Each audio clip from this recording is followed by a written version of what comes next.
Meus irmãos, a paz do Senhor Jesus. Graças a Deus por essa presença maravilhosa do Cristo ressurreto. Uma certa vez, antes de fazer meus agradecimentos, uma irmã nova convertida chegou e disse assim: Pastor Paulinho, já faz alguns meses que eu aceitei o chamado do Evangelho, aceitei a Cristo como meu Salvador. E eu tenho algo a falar para o senhor. Falei, pois fala, irmã. Quando eu vim para a igreja, piorou. Às vezes eu brinco, falei, sai dela, mas eu não falei isso não. E aí a gente pode hoje refletir o quanto, por alguma das vezes, aos nossos olhos físicos, pode piorar mesmo. Por quê, Paulinho? Porque o que nós fizemos aqui agora incomoda o diabo de uma tal maneira. Como pode? Tanta luta, tanta dificuldade, tantas coisas que aos meus olhos não haveria motivo para estar aqui, mas eu estou aqui. Arabá, Shude, Ramba, Sudekio, Manaias.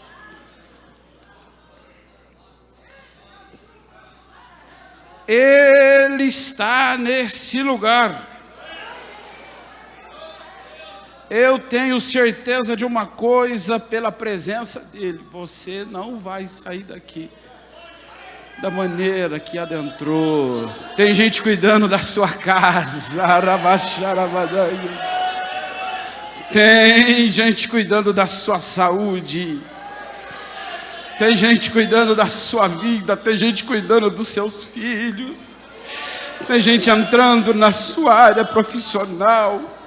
Tem cuidado sobre a sua família, tem cuidado sobre os seus, tem zelo.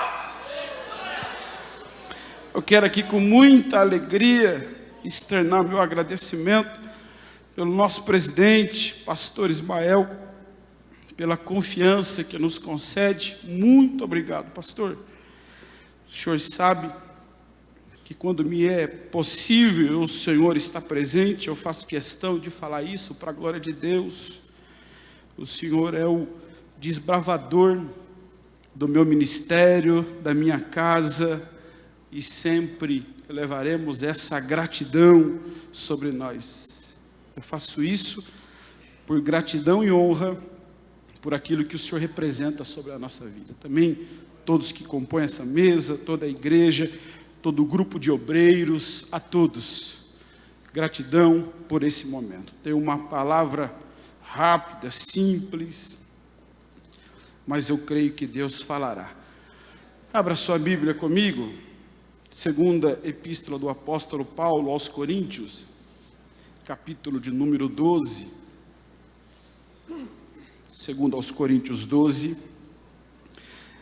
você vai para o verso de número 7, faremos então uma leitura do 7, 8, 9 e 10. E para que não me exaltasse pela excelência das revelações, foi-me dado um espinho na carne, a saber, um mensageiro de Satanás para me esbofetear, a fim de não me exaltar. Acerca do qual 3 vezes orei ao Senhor, para que desviasse de mim. E disse-me: a minha graça te basta, porque o meu poder se aperfeiçoa na fraqueza. De boa vontade, pois, me gloriarei nas minhas fraquezas, para que em mim habite o poder de Cristo. Por isso sinto prazer nas fraquezas, nas injúrias, nas necessidades, nas perseguições, nas angústias, por amor de Cristo, porque quando estou fraco, então sou forte. Certa vez, estávamos, digo sempre isso porque me marca, estávamos no aniversário do bispo Samuel Ferreira, no Brás. Olinda está lá. Olinda, guloso, escolheu um baita pedaço de bolo. Coitado do pastor que pagou. Estávamos no aniversário e o bispo testificou de algo muito difícil ao assumir a presidência do Adebras. E ele disseram que foram falar com seu pai, bispo primaz Manuel Ferreira, e contando a sua dificuldade para o bispo então disse para ele assim: Samuel, faz o seguinte, vai dormir com um problemão que eu tenho para resolver, como que eu vou dormir? E ele disse assim: a Bíblia diz que enquanto você dorme, Ele trabalha por você. Eu não quero aqui descrever as várias possibilidades do espinho sugeridas do apóstolo, um texto muito conhecido, uma igreja frequentadora de EBD conhece muito bem, podendo ser essa uma doença física, quando ele se refere na carne, ser uma perturbação, quando se refere o mensageiro de Satanás, possível também uma constante perturbação por parte dos judeus. O fato é que Paulo, após ter uma revelação tão estupenda que ele não consegue desenhar, descrever daquilo que nos será colocado, nos será posto um belo dia, eu me refiro do céu, aquilo que um dia nós pisaremos, e talvez você diz assim, quando chega lá eu quero fazer tanta pergunta, tenha certeza que não fará, que você vai ficar maravilhado, quando você se chegar lá e ver tudo aquilo que foi proposto, colocado, guardado, reservado e preparado para a sua vida. Fato é que após essa revelação, o apóstolo Paulo está agora então com um espinho, algo que incomoda, algo que tira o sossego da sua vida, algo que deixa ele inquieto. Sabe lá se foram noites acordadas, sabe lá se foram dias com a alma atribulada, como disse Davi: ó, por que te perturba, ó minha alma, dentro de mim? E vale lembrar que pelo fato de sermos cristãos, crentes, não estamos ilesos disso. Fato é que esse homem, que esse apóstolo, incomodado por esse espinho que lhe fere, ele vai fazer, Marcos 1, uma oração e não tem resposta. Mas eu sou crente, oro 2, não tem, oro 3. Por aquilo que lhe incomodava. Um espinho, algo que tirava o seu sossego. E vale lembrar aqui nessa noite, que a grande chamada do Evangelho, e que a chamada do Evangelho não nos promete falta de espinhos no percurso, na caminhada, na jornada.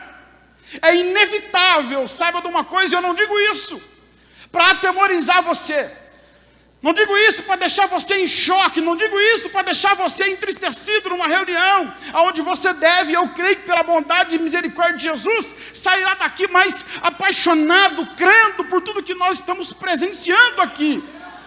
Mas digo isso porque a chamada do Evangelho não nos promete falta de espinho, dificuldades, decepções, angústias, tristezas. E o duro disso é que ainda que Salomão vai nos alertar: prepara-te para o dia mau. Por mais que alerta e aviso temos, não estamos. Por quê? Porque não queremos. Porque não é bom. E esses espinhos, quando vêm, não pede licença, não bate a porta, não tem dia aos nossos olhos, ao nosso conhecimento programado para que eu esteja pronto, para que eu arme uma defensiva. Não tem. São dias bons como Jó, dormiu tranquilo, acorda, o que é isso?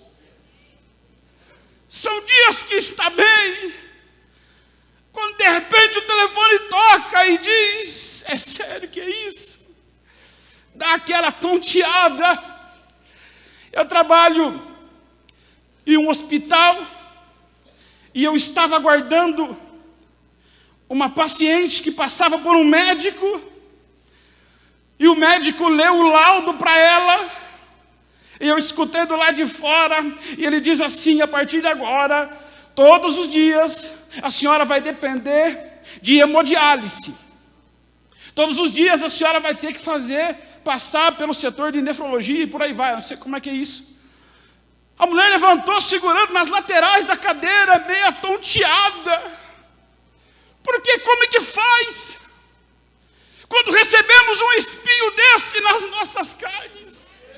Como faz quando nós estamos diante do Getsemane, sabendo que existe propósito, sabendo que existe missão, sabendo que não é em vão, mas a nossa alma está atribulada, angustiada, e a gente começa a suar, mas não é um suor comum, é uma angústia acima. Como faz? É um espinho que o apóstolo relata, e que por alguma das vezes será inevitável nós não provarmos desses espinhos.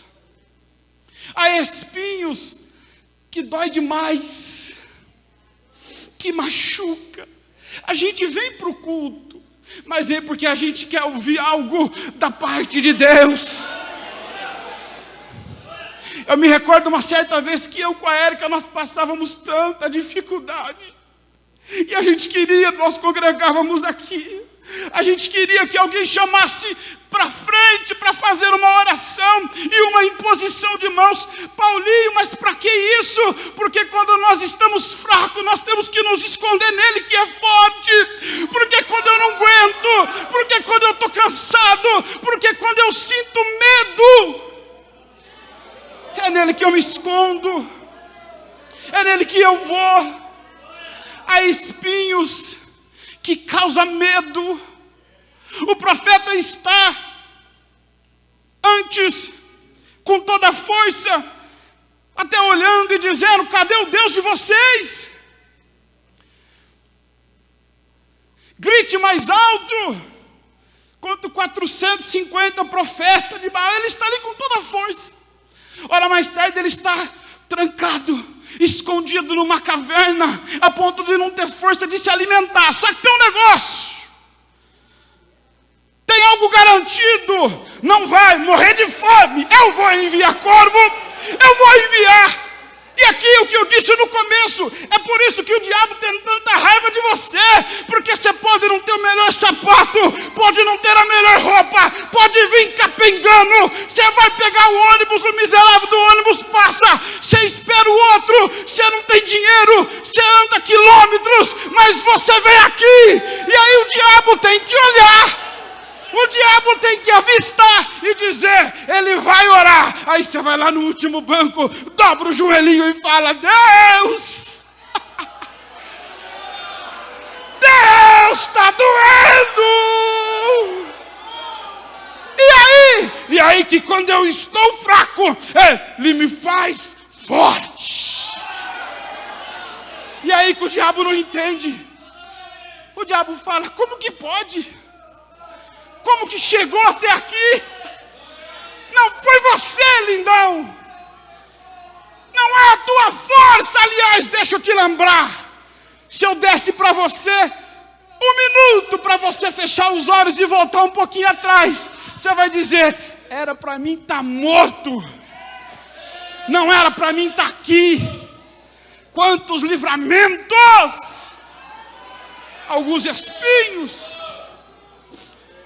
Novo do jeito que eu sou,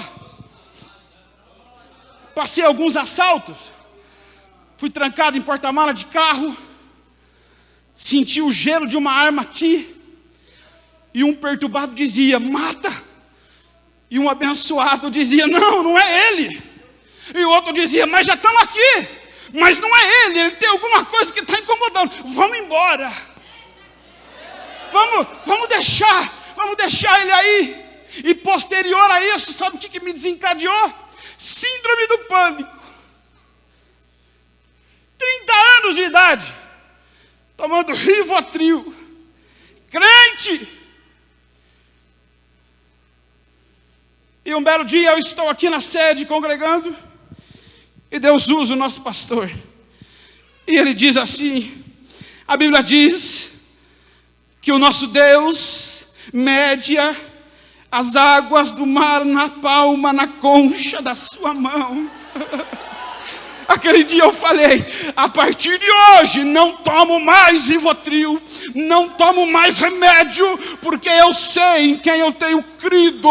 A partir daquele dia, minha esposa chega um dia em casa, eu estava escondido debaixo da cama, posterior àquela palavra, eu comecei a ouvir, comecei a me levantar, ela está aqui de prova, não tomo mais, e vale lembrar que ela fica até brava, ela fala, você dorme demais. Um cuidado, pode ter espinhos. Paulo orou e foram 3 vezes. E como uma oração sincera de crente, uma oração sincera, o Senhor não rejeita. E qual foi a resposta? Senhor, tira o espinho, tira o espinho, tira o espinho. Não tiro. Mas eu sou crente, mas eu tenho propósito. Mas eu sou fiel, mas eu olho lá na frente. Mas eu estou cansado, tá nada. Você vai sair daí uma máquina, você vai sair daí uma fortaleza. Ele não sabe, o diabo não está entendendo que isso daí não é para te matar não. Isso aí é para te colocar testemunho na sua boca. Vão ter que ver, vão ter que olhar e dizer assim, não morreu. Morreu nada. Olha lá andando, dando glória, exaltando. Mas eu sou uma pessoa boa. Mas eu olho além, eu consigo medir além. Por que fizeram isso comigo? Por que levantaram essa calúnia contra mim? É para você parar de esperar alguma coisa daqui e saber que é de lá que vem o seu socorro. Eu uso copeiro para lembrar de você, mas a glória tem que ser para mim, porque se eu quiser, o padeiro morre, o copeiro esquece. Então olhe para mim, sou eu que faço, sou eu que lembro, sou eu que executo.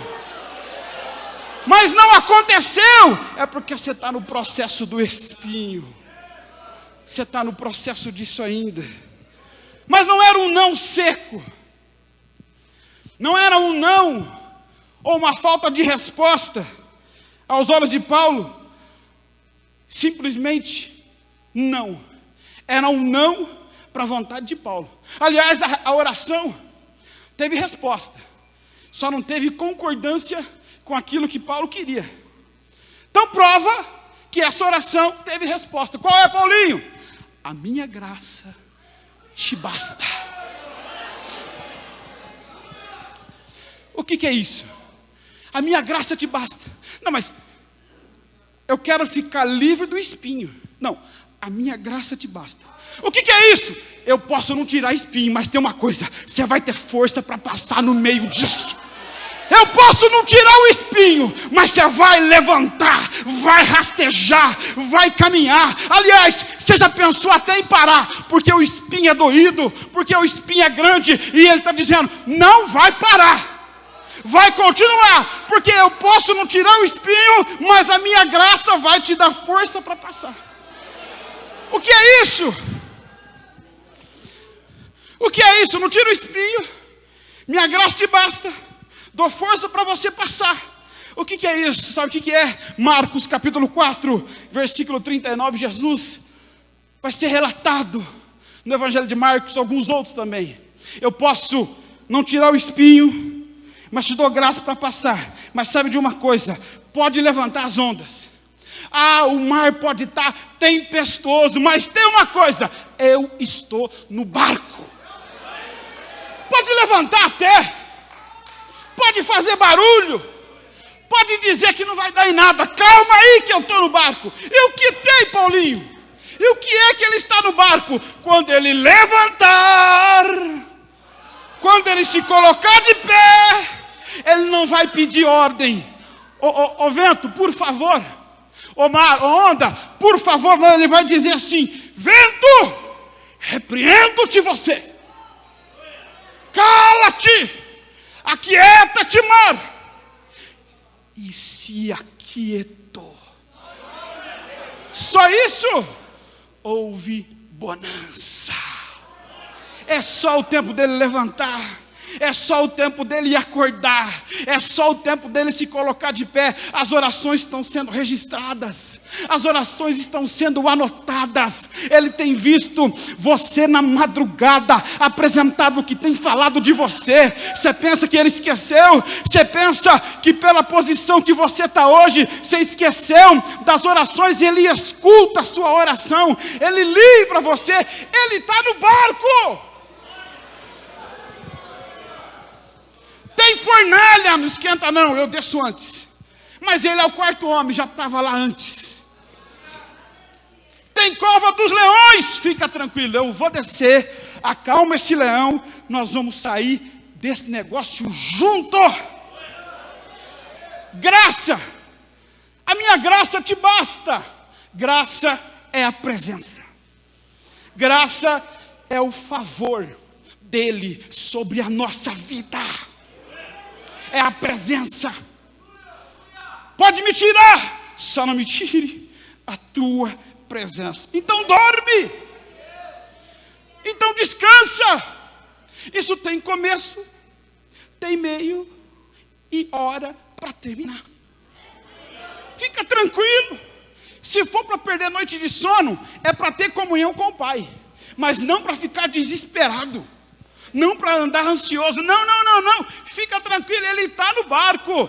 O espinho não sai, é porque nesse momento, melhor que tirar o espinho, é aprender a viver com a graça, com a presença dele aí. Paulinho, por que alguns espinhos? Porque alguns espinhos sobrevêm ao percurso, para que eu não fique tão inchado, para que eu lembro da convenção, pastor Ismael, que quando alguns obreiros vinham falar alguma coisa, o bispo dizia algo muito legal. Irmão, dá um pouquinho da honra para Jesus. Deixa um pouquinho da glória para Jesus, ele dizia. Quem estava lá sabe. Deixa um pouquinho da glória. Porque alguns espinhos, para que a gente não ache que somos nós que fazemos. Eu faço e desfaço, faz nada. Se eu não colocar a mão, para. Se eu não estilar, para. Se eu entregar, para. Se coloca no seu lugar, porque Deus é especialista em quebrar salto de soberbo. Para. Porque é necessário alguma coisinha para você não se soberbecer. Espinhos, por que alguns espinhos? Porque tira você do sofazão gostoso, assistindo Netflix, você tem que ir para aquele quarto gelado, duro, e falar lá, Pai, fechar aquela porta, e orar, e buscar Ele. Por que alguns espinhos? Porque alguns espinhos te tiram da zona de conforto, e te conduz ao secreto, ao oculto, no seu quarto. Porque alguns espinhos te conduz para viver a vontade dEle. Porque alguns espinhos? Porque alguns espinhos faz você tirar todo o seu achismo e toda a sua expertise e olhar para o alto e dizer, é de lá que vem o meu socorro. Eu achava que eu era alguma coisa, eu achava que eu podia alguma coisa, pode nada, mas está doendo. Se não tivesse espinho, eu fazia melhor. Ei, para de olhar para o espinho. Para de olhar para isso e deixar isso limitar você. Vai com o espinho mesmo, mas caminha. Pare de achar que se você tivesse condições melhores, você fazia melhor. Fazia nada. Talvez você não estaria nem aqui hoje. Talvez se tirar o espinho, você esquece que um dia Ele morreu na cruz, resgatou você, e daqui a pouco Ele vem, e nós vamos para casa. Você esquece isso? Pare de achar que é falta de condição. A sua condição não é coisas, a sua condição é Ele. Você não precisa de coisas, você precisa dEle. E as coisas Ele cria no percurso. Então para de olhar para o espinho, para de olhar para a dor, para de olhar para a decepção, para de olhar para o que fizeram para você. Toma atento, seja crente raiz. Você é discípulo de um Cristo que sofreu, que apanhou, que foi esbofeteado. Se posiciona, camarada, na sua casa lá. Seja o homem de lá, seja o sacerdote de lá. Quando alguém levantar alguma murmuração, faça como Jó, para! Como uma louca você fala, para! Até outro dia tínhamos fartura, até outro dia tínhamos saúde, e agora você está aí, para! Seja raiz, sirva a Ele por aquilo que Ele é e não por aquilo que Ele dá. Relacione com o caráter e não com o poder dEle. Sirva a Ele. Ele não precisa da sua expertise. 1 Coríntios 1,18. Ele não precisa.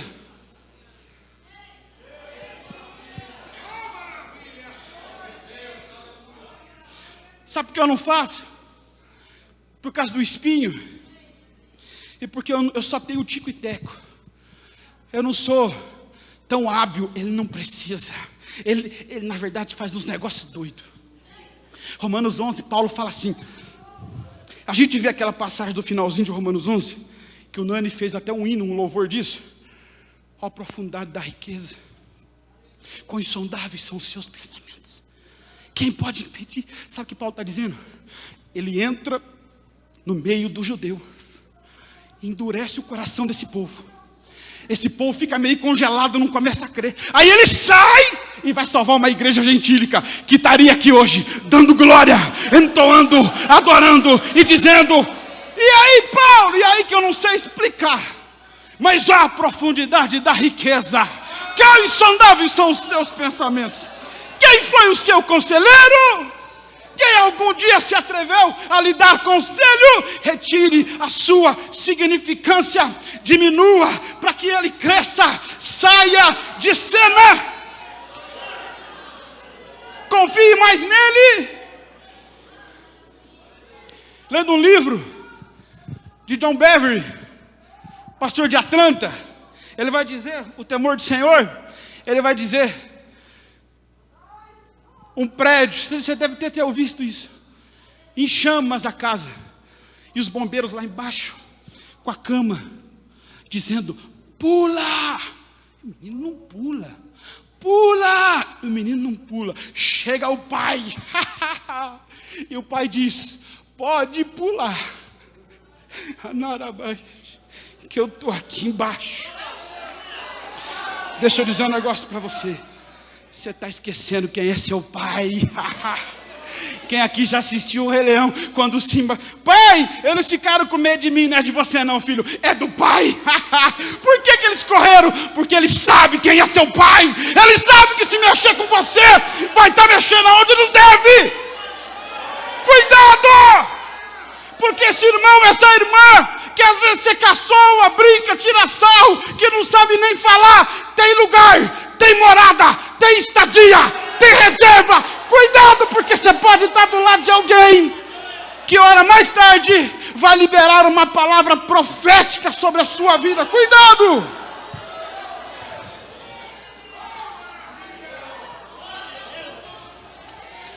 Eu preciso que esteja tudo resolvido para fazer, e às vezes você precisa fazer para resolver.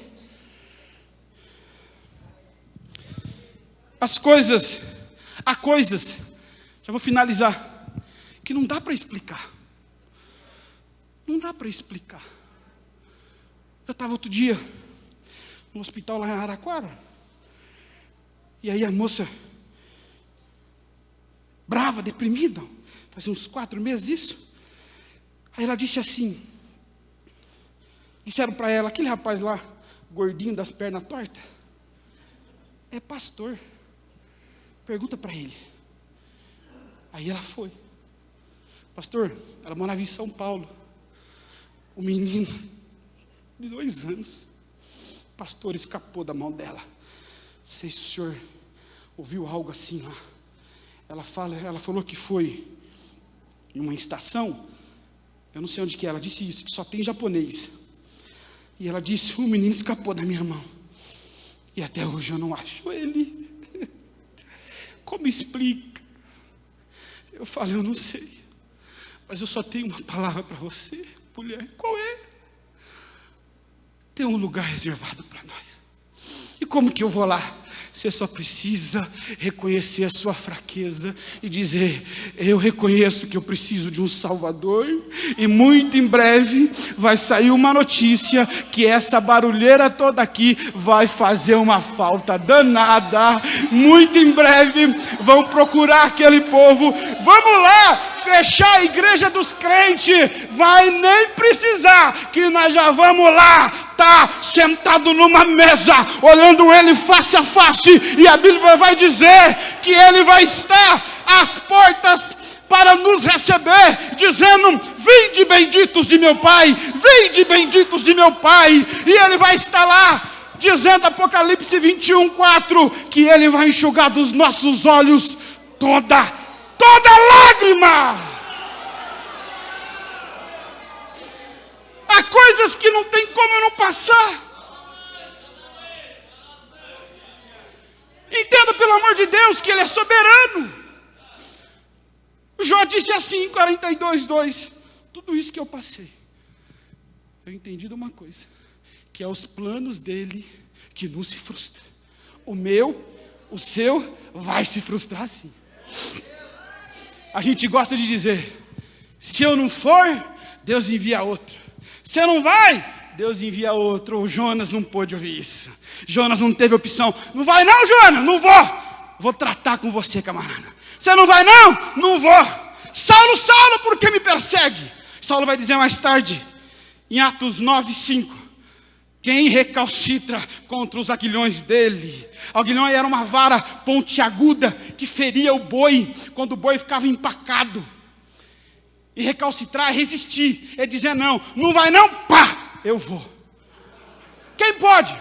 Cuidado então com aquilo que você chama de livre-arbítrio para sair da vontade de Deus.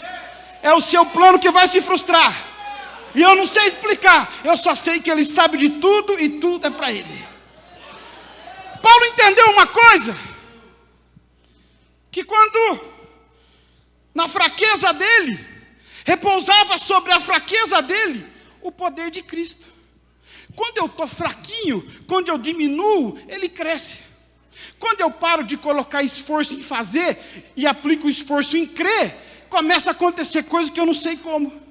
Eu não sei porque está tão difícil, mas eu só sei de uma coisa: eu estou aqui hoje, nesse culto de quarta-feira, dia 29 de junho de 2022, eu tive um medo danado na pandemia, eu fiquei assustado danado, eu não sei como, mas eu sei de uma coisa: olha, nós aqui, nós chegamos aqui, queira o diabo ou não, fale o povo ou não, nós chegamos. Mas por quê? Quando nós estamos fracos, ele nos faz forte. Eu não sei como, mas há um poder em mim, a tal ponto que Paulo falou assim: quando eu comecei a olhar minha fraqueza e ver que ele trabalhava em mim, eu comecei a sentir prazer nas fraquezas. Porque se eu estou fraco, ele faz. Se eu estou cansado, ele me dá força. Se eu quero parar, ele me anima. Se eu não quero mais continuar, porque é difícil, ele manda eu continuar. Paulo entendeu que não são as coisas que definiam ele, mas sim o Cristo que habitava nele. Para finalizar, fechei tudo aqui. Agostinho de Hipona, John Beverly vai dizer no seu livro Isca de Satanás, um livro muito vendido, comprado, de Agostinho, que chama A Cidade de Deus. Agostinho está no leito da morte, e as pessoas estão ali olhando Agostinho de Hipona, e ele vai desfalecendo, Vinícius. O seu coração, Marcos, vai parando de bater, os seus olhos vai fechando, e aquele lugar, ao invés de tristeza, começa a ser moldado por uma paz. E aí, Agostinho morre. Agostinho desfalece. Passa alguns segundos, ele volta, abre o olho, e ele diz assim: viu, Senhor, tudo que eu escrevi não passa de palha. Breve no céu, Jesus há de... Pastor. E ousado todos o hão de ver.